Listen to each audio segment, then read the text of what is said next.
আচ্ছা ছোট ভাই, তুমি যে নামাজের মধ্যে আঙ্গুল উঠাইছিলা, এটা কি জন্য উঠাইছিলা? এটা দেখছি মানে সবাই দেয়, তাই আমিও দিলাম। ও আচ্ছা, মানে কি জন্য উঠাইছো সেটা জানো না? না না।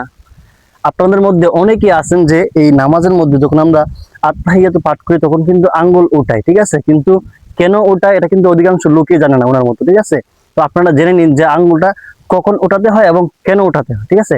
তো নামাজের মধ্যে আমরা যখন তাশাহুদ পাঠ করি, আপনারা একটু আমার সাথে দেখুন। আত্তাহিয়াতু লিল্লাহি ওয়াস সালাওয়াতু ওয়াত তাইয়্যিবাতু আসসালামু আলাইকা আইয়ুহান নাবী ওয়া রাহমাতুল্লাহি ওয়া বারাকাতুহু আসসালামু আলাইনা ওয়া আলা ইবাদিল্লাহিস সালিহিন আশহাদু আল্লা ইলাহা ইল্লাল্লাহ।